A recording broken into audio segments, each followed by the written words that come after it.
Shalom, selamat pagi Bapak Ibu, Saudara kekasih Tuhan, dimanapun Bapak Ibu berada. Sebuah sukacita kita dapat berkumpul, karena anugerah yang daripada Tuhan kita Yesus Kristus. Mari sebelum kita memungut mana-mana yang turun dari surga, kita siapkan hati kita. Kami mengucapkan syukur kepadamu, Tuhan Allah yang heran, Tuhan Allah yang perkasa, pemilik langit dan bumi. Pagi hari ini kami menengadahkan wajah kami. Biarkanlah Roh Kudus-Mu yang memelihara, menguatkan hati, jiwa, tubuh kami. Boleh kami terima mana-Mu, boleh kami punya, boleh kami pahami. Dan biarlah itu menjadi kekuatan bagi kehidupan kami, bagi kesehatan rohani, tubuh, jasmani kami. Kami siap mendengarkan firman-Mu. Kami siap memperhatikan jalan-jalan-Mu. Kami siap melihat cahaya pagi-Mu. Di dalam nama Bapa, Putra, dan Roh Kudus, Tuhan Yesus yang hadir saat ini, kami sembah Engkau. Amin. Bapak Ibu yang dikasihi Tuhan, saya menyadari bahwa kasih Tuhan kepada kita adalah kasih Tuhan yang tiada bersyarat, kasih Tuhan yang besar, kasih Tuhan yang tidak dapat kita tampung dalam pengertian dan pikiran kita masing-masing. Bapak Ibu, saya baru-baru menyadari ketika saya melihat bahwa setiap individu kita, ketika kita mencari Tuhan, kita selalu memiliki keinginan, kita selalu memiliki permohonan. Musa pun ketika menghadap Tuhan selalu membawa permohonan-permohonan. Dan alangkah saya terheran kepada Tuhan, sebab seluruh permohonan kita semuanya dijawab oleh Tuhan. Saya menyadari bahwa ternyata Tuhan itu menjawab semua doa kita. Jawaban daripada semua permohonan kita adalah jawaban yang lebih besar daripada kehidupan ini. Daripada semua yang engkau angkat, ternyata Tuhan menjawabnya yaitu dengan memberikan hidup yang kekal. Iya, hidup yang kekal Dia beri, agar di dalam kekekalan kita menikmati mungkin kesehatan yang Anda doakan, dan di dalam hidup kekal Anda pasti menikmati kesehatan yang tiada hentinya. Mungkin Anda berdoa dengan kemakmuran yang melimpah dan mencukupi, dan itu akan Tuhan sediakan dalam hidup yang kekal, dan Anda akan selalu cukup bersama Tuhan. Dan di dalam kekekalan, Anda yang hari ini berdoa karena tangisan-tangisan Anda berjujuran, di dalam hidup yang kekal, tangisan-tangisan itu akan terhentikan. Tangisan-tangisan itu tidak akan terulang lagi, kecuali rasa haru, rasa sukacita Anda bertatap muka dengan Tuhan. Oleh sebab itu, cinta Tuhan kepada kita adalah dengan cara Dia memberi tanda bahwa Anda adalah milik daripada Tuhan. Nah, di akhir zaman, saat kita akan memasuki langit baru dan bumi baru, ternyata Tuhan memberi tanda kepada Anda dan saya, kepada mereka yang menjadi milik daripada Tuhan. Nah, mari hari ini kita akan mempelajari, melihat apakah tanda itu ada dalam kehidupan kita. Di dalam Wahyu pasal 22 ayat yang keempat, demikianlah bunyi daripada firman Tuhan. Dan mereka akan melihat wajahnya dan namanya akan tertulis di dahi mereka. Wahyu 22 adalah wahyu yang bagian terakhir dari seluruh kitab yang menjadi tuntunan bagi kehidupan kita. Kejadian adalah pembukaan dari seluruh tuntunan, dan penutup daripada tuntunan itu ada di pasal yang kedua-dua.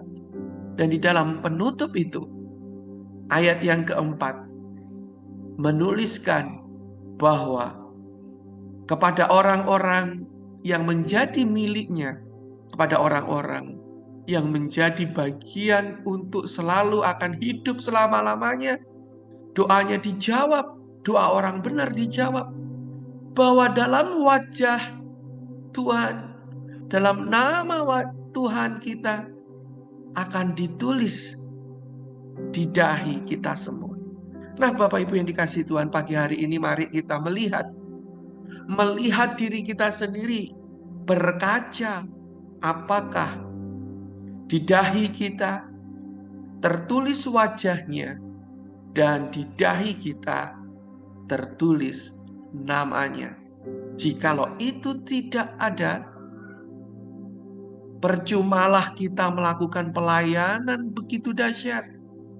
Percumalah kita melakukan banyak hal dalam kehidupan kita, dan ternyata kita bukan menjadi bagian untuk hidup kekal bersama Tuhan kita yang Maha Mulia. Nah, Bapak Ibu yang dikasihi Tuhan, ciri pertama adalah wajah Tuhan tertulis di dahi.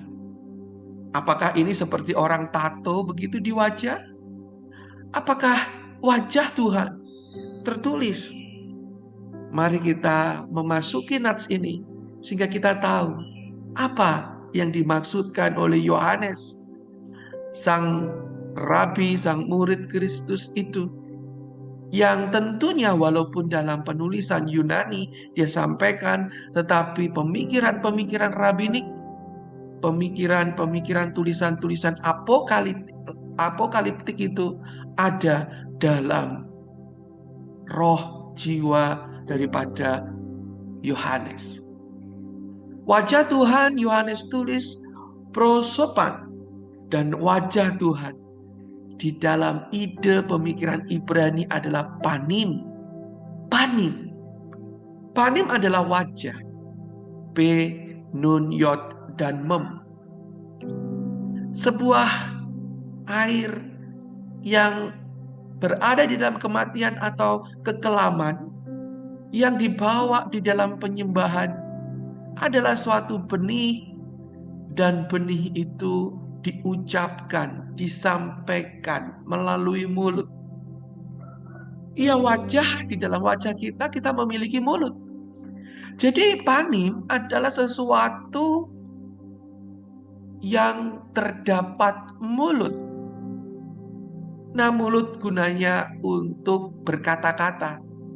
Jadi wajah Tuhan adalah suatu tempat komunikasi, suatu tempat di mana kita kalau bertemu dengan wajah Tuhan, berarti di situ ada kata-kata. Jelas di dalam bahasa Ibrani kita dapat melihat wajah Tuhan adalah suatu kata-kata. Bapak Ibu yang dikasihi Tuhan, kata panim di dalam Alkitab kita pertama kali muncul dalam Kejadian pasal 1 ayat yang kedua, di mana Ruach Elohim Merikefet El Pane Hamayim, Roh Allah itu melayang-layang di atas permukaan air, dan digunakanlah kata Alpane. Alpane itu permukaan. Jadi Kejadian pasal 1 ayat yang kedua dan Wahyu 22 ayat yang keempat memiliki hubungan yang sangat kuat, di mana wajah Tuhan berhadapan dengan wajah kekelaman, di mana Dia akan menata dan menata seluruh alam semesta. Bapak Ibu yang dikasihi Tuhan, ketika Musa hidupnya bertemu muka dengan Tuhan, hidupnya penuh dengan mulut Tuhan, hidupnya penuh dengan kata-kata Tuhan. Di dalam Keluaran pasal 33 ayat yang ke-11, Tuhan berbicara. Tentu bicara itu menggunakan suatu saluran. Panim, pen, p. Kepada Musa, muka dengan muka. Panim, el panim. Seperti seorang berbicara kepada temannya.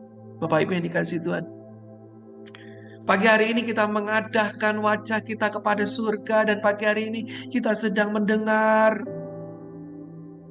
ucapan-ucapan firman Tuhan, dan itu membuat wajah kita, permukaan kita ditata kembali, permukaan kita diatur kembali agar terang langkah hidup kita dituntun oleh Tuhan.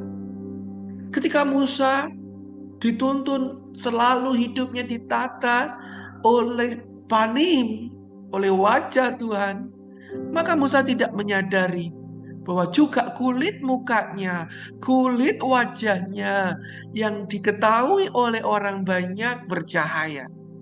Keluaran 34 ayat 29. Ketika Musa turun dari Gunung Sinai, kedua loh hukum Allah ada di tangannya.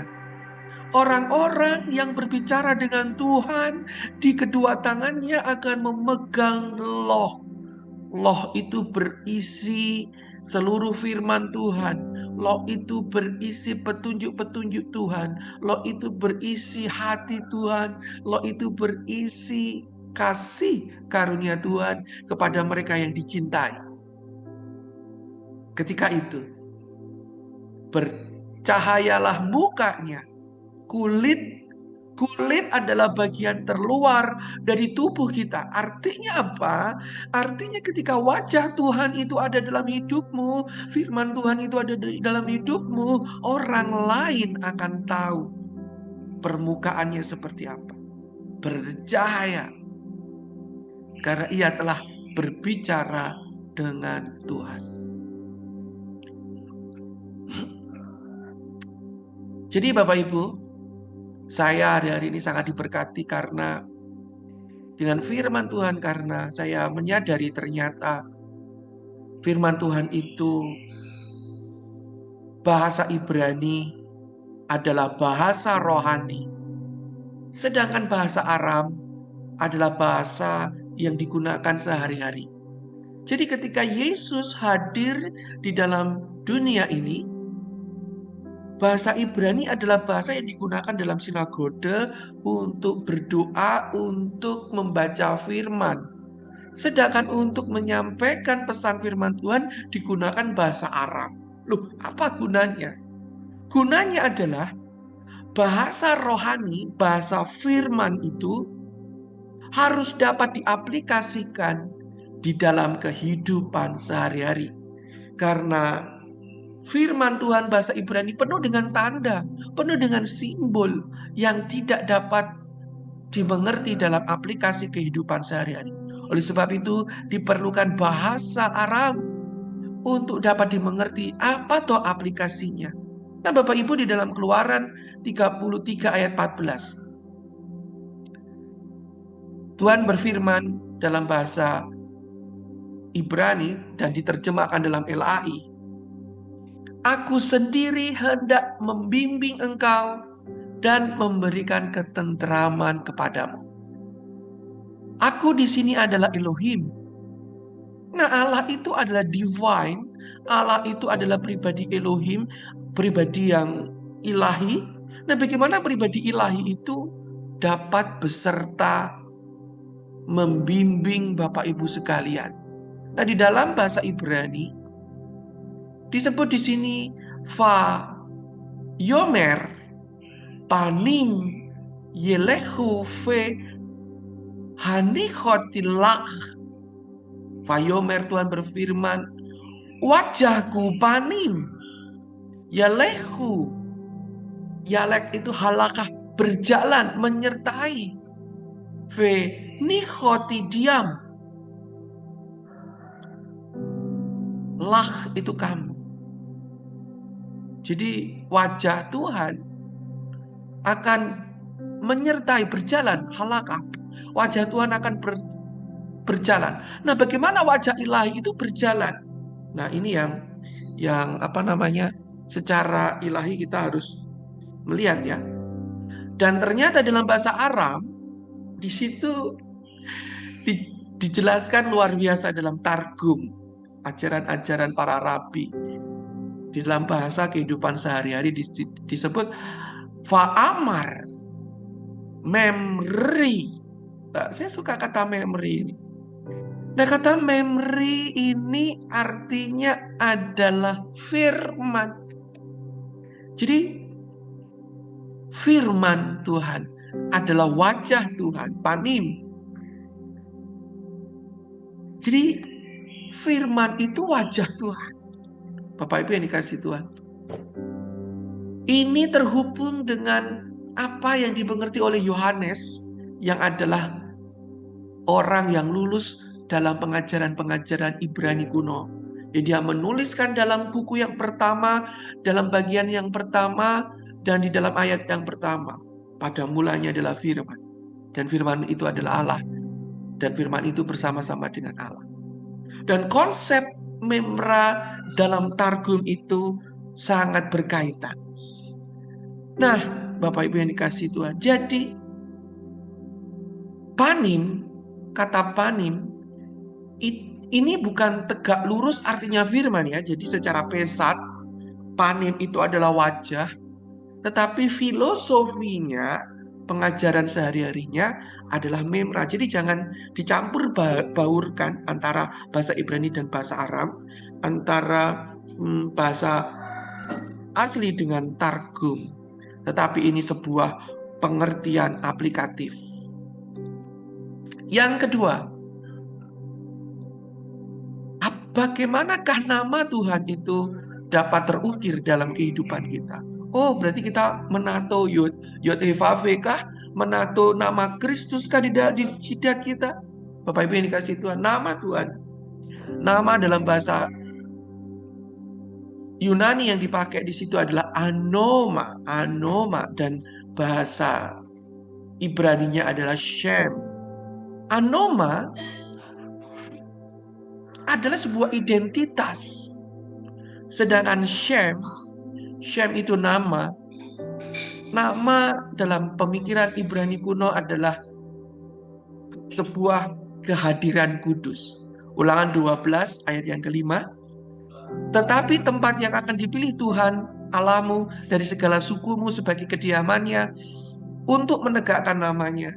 Di sana tempat itulah harus kamu cari dan kesanalah harus kamu pergi. Artinya apa? Artinya bait suci bukan sekedar bangunan fisik, tetapi pusat daripada Allah sendiri. Dan bait suci itu sudah pindah ke tubuh kita melalui Roh Kudus. Jadi bagaimana nama Tuhan itu dapat tinggal di dalam kehadiran kita? Nama itu adalah wujud daripada kehadirannya. Bapak Ibu yang dikasih Tuhan, ketika mahasiswa itu sering menghubungin saya, lalu ketika menyampaikan kepada orang lain, saya sudah diberi izin oleh Pak Ferry. Loh, saya tidak hadir di situ, tapi ketika nama saya mungkin disebut, jadi itu bisa seperti seolah-olah melegalkan sesuatu gitu ya. Jadi di sini nama itu wujud daripada kehadiran. Ulangan 12 ayat yang ke-11.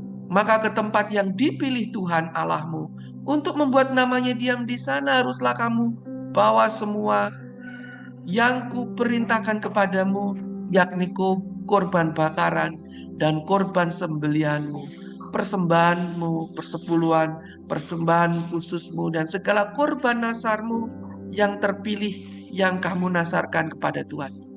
Nama itu sudah melekat di hatimu. Nama itu adalah sudah terukir di tubuhmu, sehingga di tubuhmu itulah Anda harus mempersembahkan korban kepada Tuhan, bukan di tempat lain.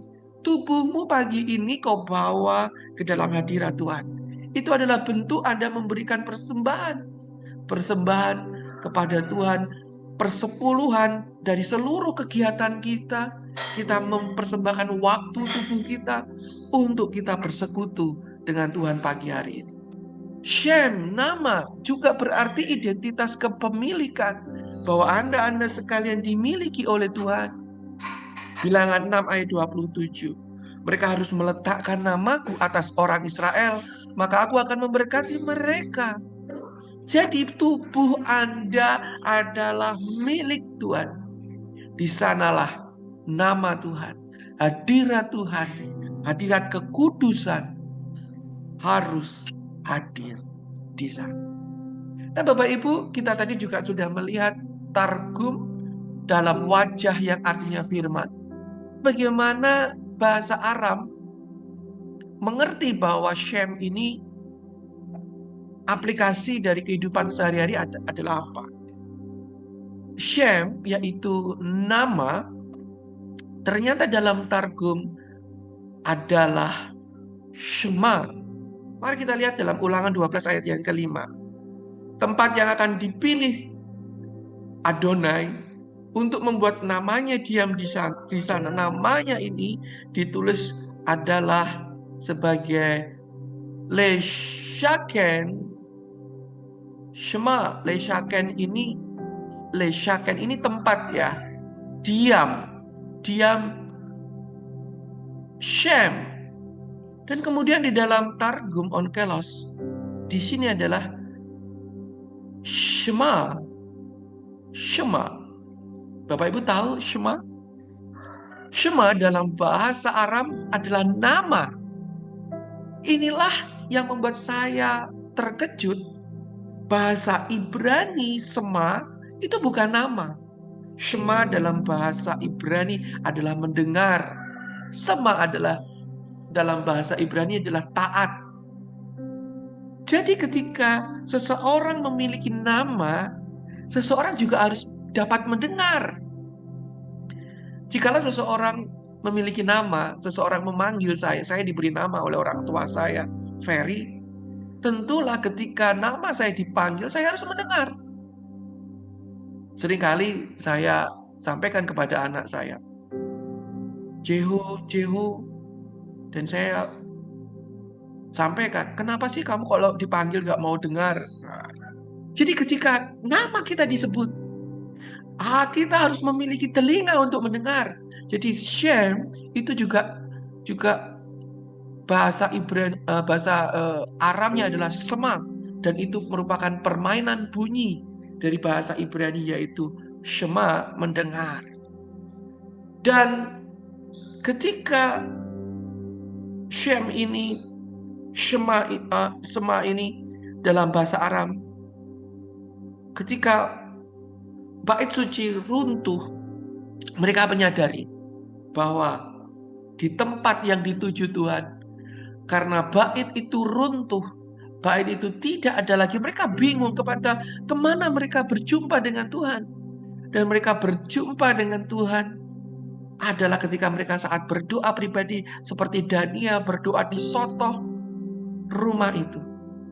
Dan mereka menyadari bahwa Shem akan berdiam, Sheken, sehingga Sheken itu berubah menjadi Shekinah. Dan ajaibnya Bapak Ibu, ketika saya mempelajari bahwa ternyata di dalam Alkitab bahasa Ibrani tidak ada kata Shekinah di sana. Shekinah hanya muncul dalam Targum Misnah Midrash. Shekinah adalah wujud kehadiran Tuhan sehari-hari. Diamnya nama Tuhan, kepemilikan Tuhan dalam kehidupan kita. Jadi nama Tuhan adalah Shema. Nama itu adalah nama Shema. Nama itu adalah mendengar.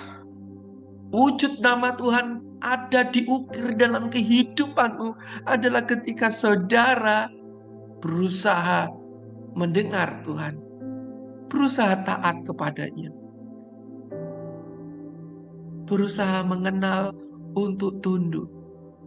Dan disitulah Shekinah Glory akan hadir memimpin Anda. Lalu kemudian tempatnya itu di dahi. Lokusnya itu di dahi. Nah, dahi itu apa? Dahi itu metopan. Metopan adalah bagian kepala kita yang tidak pernah ditutupi. Dahi adalah bagian kepala yang ada di on the top, di atas. Dan dahi itu tidak pernah tertutupi oleh semuanya. Apa artinya? Artinya, jikalau firman Tuhan ada dalam kehidupanmu, di dalam pikiranmu, dan dalam hidupmu engkau selalu rindu mendengar taat kepada Tuhan, dan dalam hidupmu engkau selalu ingin hadirat Tuhan tinggal, maka hal itu tidak akan tertutup kepada orang lain. Itu dapat dilihat oleh orang lain. Sinar kemuliaan kulit wajahmu itu tidak dapat kau tutup. Bagian muka ini tidak dapat ditutup kecuali Anda memakai kerudung, kecuali Anda memakai tutup kepala. Jadi kita semua tidak memakai tutup kepala, bukan? Kita semua terbuka, wajah kita dapat dinikmati oleh orang lain, bukan? Apakah wajah kita wajah bebal atau wajah yang tercermin akan firman Tuhan?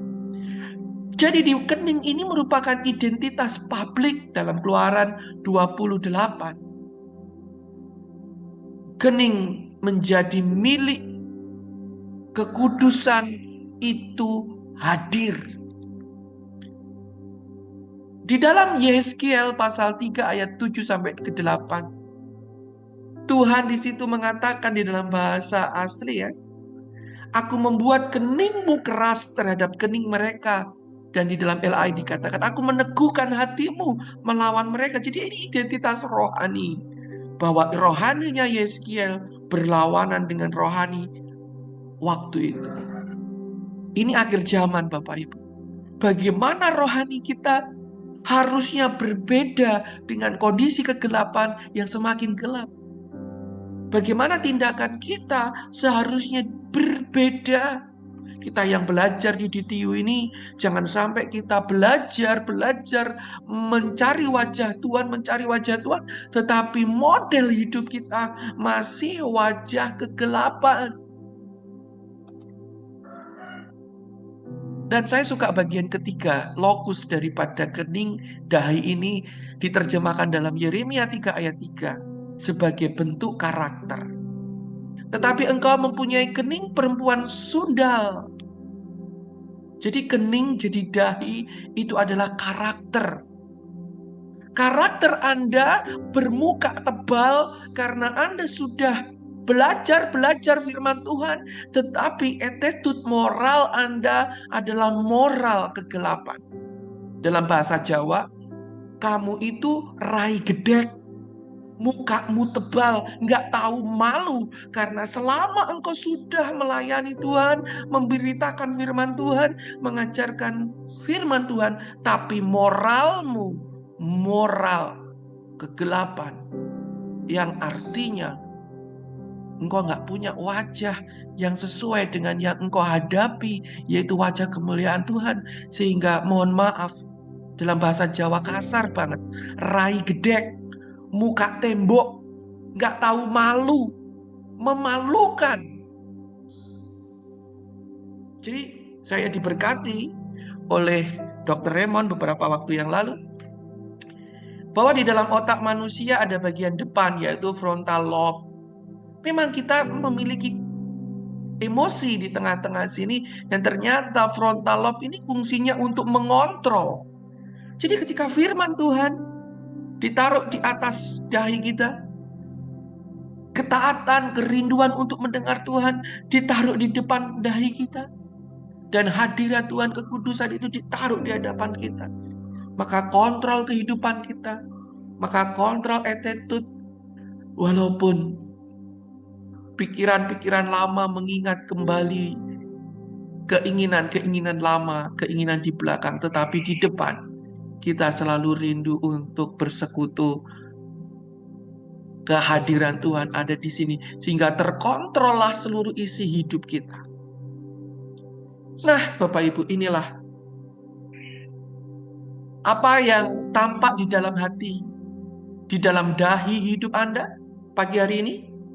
Apakah orang lain melihat bahwa dahi Anda ada firman Tuhan di sana, ada ketaatan Tuhan akan Tuhan di sana, dan ada hadirat Tuhan di sana, sebagai tanda hidupmu tidak netral, Bapak Ibu.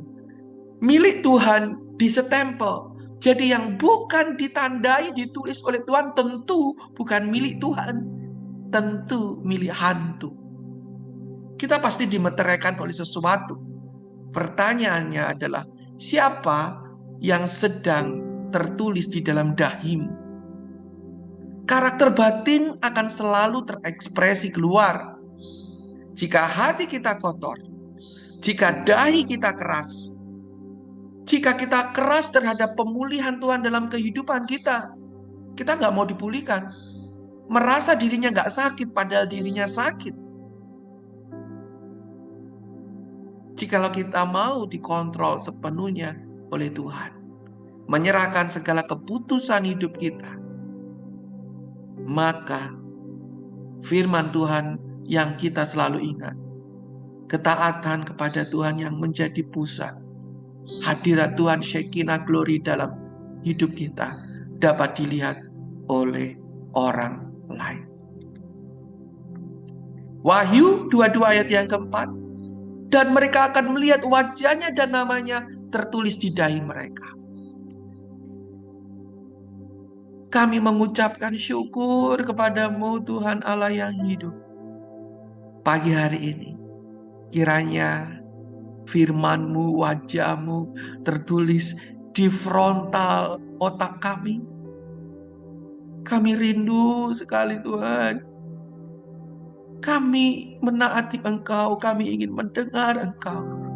Biarkan segala sesuatu yang kami kerjakan hari ini terfokus, terpusat kepadamu. Dan hidup kami mencerminkan Shekinah Glory, kemuliaan-Mu, sehingga dunia tahu Engkau adalah terang yang menjadi kebutuhan kehidupan semesta. Beshem Ha'af, Veruah, Vehaben, Ha-Elohim Echad. Di dalam nama Bapa, Putra, dan Roh Kudus, Tuhan Yesus yang esa, yang satu itu. Mari kita angkat tangan bersama-sama. Kiranya wajah Tuhan tertulis di hatimu. Kiranya nama Tuhan hadir di dalam hidupmu. Kiranya hati yang mendengar kepada Tuhan diukirlah di dalam hidupmu. Pagi hari ini kiranya wajah Tuhan, firman Tuhan memberkati perbuatan tanganmu, usahamu 10 kali lipat di atas rata-rata orang dunia. Kiranya Shema, ketaatan akan Tuhan, memberkati hikmatmu sehingga hikmatmu 10 kali lipat di atas rata-rata orang dunia. Kiranya hadirat Tuhan menyertaimu sehingga memberikan kesehatan, kekuatan 10 kali lipat rata-rata di atas orang-orang di sekitarmu. Diberkatilah Bapak Ibu sekalian di dalam nama Bapa, Putra, dan Roh Kudus, Tuhan Yesus Kristus Tuhan kita yang diberkati. Tuhan sama-sama katakan Amin. amin. Amin.